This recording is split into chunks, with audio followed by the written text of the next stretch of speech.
तुमने सुना होगा लोगों को कहते, और तुमने अपनी किताबों में भी ऐसे गीत पढ़े होंगे और ऐसी बातें सुनी होंगी, और तुम भी जैसे जैसे बड़ी होती जाओगी तुम्हें इस बात का अनुभव होगा, इस बात का अनुभव होगा कि बचपन में जो सुख और आनंद था वो बाद के दिनों में निरंतर कम होता जाता है। बूढ़े लोगों से पूछो, वो कहेंगे बचपन में बहुत आनंद था, और उसके बाद फिर कोई आनंद नहीं, और उनका मन होता है कि वो वापस बच्चे हो जाएं, फिर लौट जाएं बचपन में, लेकिन जिंदगी में पीछे लौटना तो असंभव है।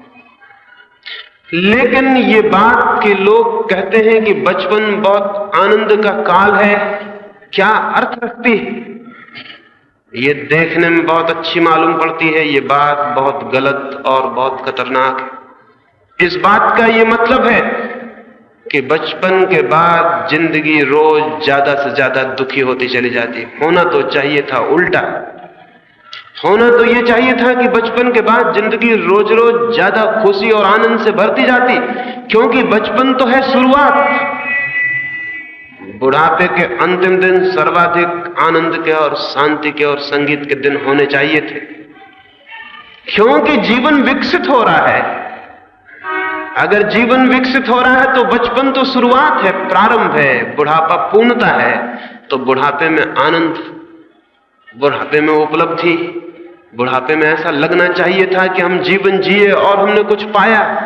लेकिन लगता है ये कि बूढ़ा आदमी कहता है कि बचपन के दिन बहुत अच्छे थे। इसका मतलब साफ है, उस आदमी के जीवन की दिशा ठीक से नहीं चली, उसने जीवन की कला को नहीं जान पाया,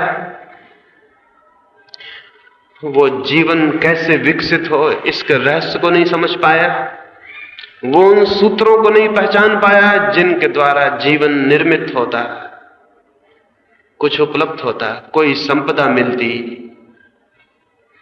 लेकिन ये सबके साथ सच है, तुम अभी छोटी हो, लेकिन तुम्हें अभी भी इस बात की खबर मिलनी शुरू हो गई होगी कि बचपन के दिन अच्छे थे। अगर तुमको ऐसा लगने लगा हो तो तुम समझ लेना कि तुम्हारी जिंदगी गलत रास्तों पर चलनी शुरू हो गई। खुशी बढ़ती जानी चाहिए, जीवन के साथ आनंद बढ़ता जाना चाहिए। रोज रोज लगना चाहिए कि कल कुछ भी न था, आज जो है उसके सामने। हर दिन जब आए नया दिन तो वो और बड़ी खुशी और बड़ा संगीत और बड़ा सौभाग्य लेकर आना चाहिए। तभी तुम समझना कि तुम्हारा जीवन ठीक दिशा में चल रहा है। नहीं तो जीवन तो एक पतन हो गया। बचपन में थी खुशी और बुढ़ापे में दुख, तो जीवन तो एक पतन हो गया, विकास नहीं, नीचे गिरना हो गया, ऊपर उठना नहीं। ये तो बड़ी आश्चर्य की बात है, और ये इतनी आश्चर्य की बात भी हमें दिखाई नहीं पड़ती है। पहली बात, जीवन केवल उनको मिलता है, जीवन के आनंद को केवल वे ही उपलब्ध होते हैं जो जीवन की कला को, आर्ट ऑफ लिविंग को सीख पाते हैं। तो ही सार्थकता मिलती है, और नहीं तो सब व्यर्थ हो जाता है। मनुष्य पैदा तो बहुत होते हैं, लेकिन जीवन को बहुत थोड़े से लोग जान पाते हैं। कौन से रास्ते हैं जिनसे जीवन जाना जा सके और पाया जा सके? पहली बात, बिल्कुल आधार में, बुनियाद में जो बात जाननी जरूरी है वो ये, जो मैंने जड़ों के संबंध में कही। जीवन की कला सबसे पहले जीवन की जड़ों को जानने की कला है। यह जानना जरूरी है कि मेरे जीवन का केंद्र कहां है, जहां से प्राण शक्ति पाते हैं, वो कहां है? वो बाहर है या भीतर? वो मेरा शरीर है या शरीर से भी कोई और गहरी चीज? कहां से मेरा जीवन प्राण पाता है, कहां से शक्ति पाता है, कहां से मेरे जीवन का सारा आधार है? निश्चित ही, जैसा मैंने कहा, अगर हम किसी वृक्ष के पास जाएं तो जड़ें दिखाई नहीं पड़ती। जड़ें तो जमीन के भीतर छिपी होती हैं। क्यों छिपी होती हैं जमीन के भीतर, कभी सोचा? जमीन के भीतर इसलिए छिपी होती हैं कि जीवन का जो भी काम है, जीवन की जो भी प्रक्रिया है, जीवन की जो भी रहस्यपूर्ण विकास की गति है, वो सब मौन, शांत, एकांत में कार्य करती है। अगर हम किसी आदमी को 10-5 दिन न सोने दें, वो पागल हो जाए। क्यों? क्योंकि जीवन की जो भी गति थी, स्वास्थ्य का जो भी क्रम था, वो सब नींद में काम करता था। जब आदमी सोया हुआ था, तब उसके सारे प्राण काम में संलग्न हो जाते थे। एक आदमी को हम जगा रखें 15 दिन तक, वो पागल हो जाएगा, और ज्यादा दिन जगा रखें, वो मर भी जा सकता है, आत्महत्या भी कर ले सकता है। चीन में पुराने दिनों में आदमी को सजा देते थे, तो सबसे बड़ी सजा यही थी कि उसको सोने न दिया जाए, उसे जगाए रखा जाए। 2 सिपाही खड़े रहेंगे 24 घंटे और उसको जगाते रहेंगे, उसको खीलियों से छेदते रहेंगे ताकि वो सो न पाए। और 2-4 दिन के भीतर ही वो इतनी असह्य पीड़ा अनुभव करने लगता था, चिल्लाने लगता था, पागल हो जाता था, सिर दीवालों से फोड़ने लगता था। मौत से भी ज्यादा पीड़ा उसे झेलनी पड़ती थी। क्या हो गई तकलीफ? तकलीफ ये हो गई कि जीवन की शक्तियां जो काम करती थी, जिनसे रोज रोज ताकत मिलती थी, जिनसे रोज रोज बल मिलता था, रोज रोज थकान मिट जाती थी, वो काम करना उन्होंने बंद कर दिया। क्योंकि उनके काम करने के लिए जरूरी था कि सब मौन हो जाए, शांत हो जाए, चुप हो जाए, सब सो जाए। उस अंधेरे में, उस मौन में, उस साइलेंस में वे शक्तियां अपना काम करती हैं।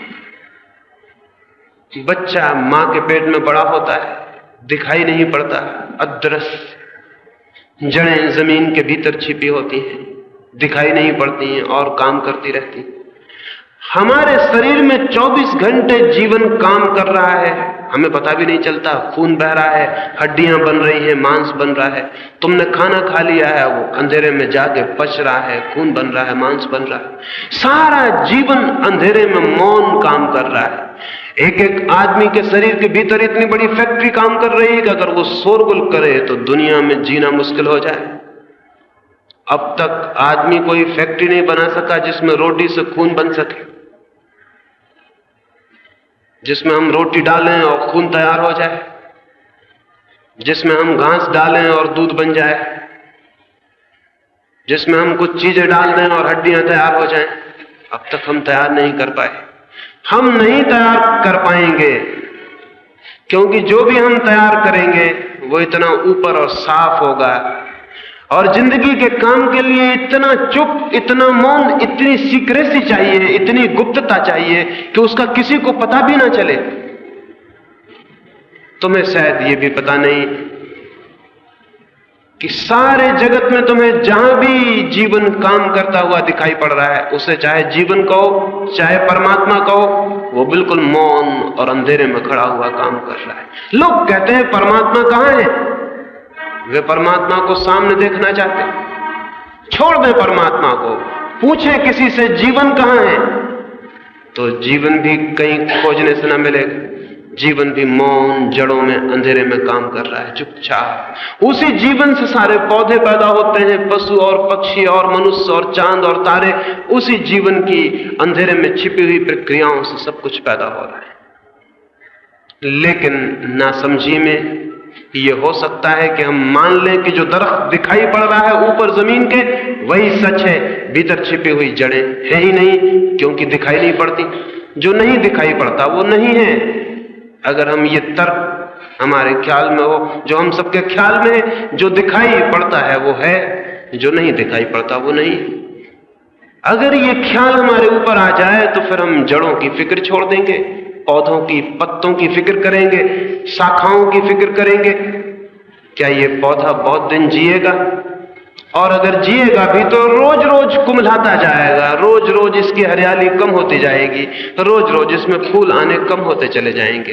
एक दिन ये पौधा मर जाएगा। अगर पौधा कुम्हलाने लगेगा तो हम समझ जाएंगे कि कोई भूल हो रही। लेकिन आदमी रोज रोज कुम्हलाता जाता है और हम नहीं समझ पाते कि कोई भूल हो रही। और आदमी रोज रोज दुखी और उदास होता चला जाता है और हम नहीं पहचान पाते कि कोई भूल हो रही। एक भूल हो रही है, हम आदमी की जड़ों को भूल गए हैं। हम आदमी के भीतर जो अदृश्य जीवन की शक्तियां हैं उनका हमें कोई स्मरण नहीं, उनका हमें विस्मरण हो गया है, उनकी हमें कोई याद नहीं। जीवन की कला में जीवन की जड़ों को खोजना पहली बात है। निश्चित ही जड़ें भीतर हैं, क्योंकि वहीं से सब विकसित होता है। हमारा प्रेम कहां से विकसित होता है? कभी तुमने सोचा? हमारा चिंतन कहां से जन्मता है? तुमने कभी सोचा? हमारी सारी शक्ति कहां से आती है? कभी तुमने ख्याल किया? भीतर से। एक दिन अचानक हमारे भीतर विचार का जन्म होता है, प्रेम का जन्म होता है। हमारे भीतर से कुछ उठता है और बाहर की तरफ फैलता चला जाता है। जीवन भीतर से बाहर की तरफ है, लेकिन हमारी सारी शिक्षा, हमारा सारा समाज, हमारी सारी संस्कृति बाहर से भीतर की तरफ है। हम क्या कर रहे हैं अपने विद्यापीठों में, अपने स्कूलों में? कुछ ज्ञान बाहर से भीतर डाल रहे हैं, कुछ बातें सिखा रहे हैं, सीख लो। बाहर से डाली जा रही हैं बातें और भीतर हम उन्हें इकट्ठा कर रहे हैं। ये ज्ञान झूठा है, ये ज्ञान जीवन की तरफ नहीं ले जा सकता। हां, इस ज्ञान से नौकरी मिल सकती है, इस ज्ञान से आजीविका चल सकती है, इस ज्ञान से वस्त्र मिल सकते हैं और अच्छा मकान मिल सकता है। इस ज्ञान से बाहर की कुछ चीजें मिल सकती हैं, क्योंकि यह ज्ञान बाहर से आया हुआ है, लेकिन इस ज्ञान से भीतर की जड़ें नहीं मिल सकती, मनुष्य की आत्मा नहीं मिल सकती, क्योंकि उसे जानने के लिए उस ज्ञान का भी जन्म होना चाहिए जो भीतर से आता है। इसलिए आदमी एक तरह के बहुत असंतुलित दशा में खड़ा हो गया है। उसका जड़ों से संबंध टूट गया है, वो अपनी ही रूट से टूटा हुआ है, अपनी ही जड़ों से उसका कोई वास्ता नहीं। क्या करें? कैसे हम अपनी जड़ों को खोज पाएं? और अपनी जड़ों को खोज लेना ही आत्मा को खोज लेना है।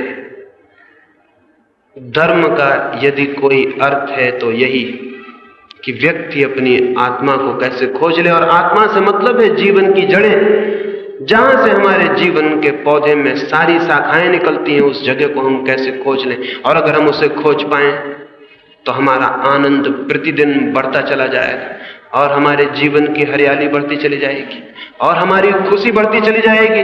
मृत्यु के क्षण में जाकर हम परिपूर्ण जीवन तक पहुंच जाने चाहिए। मरते वक्त आदमी उतना आनंदित होना चाहिए जितना कभी न था।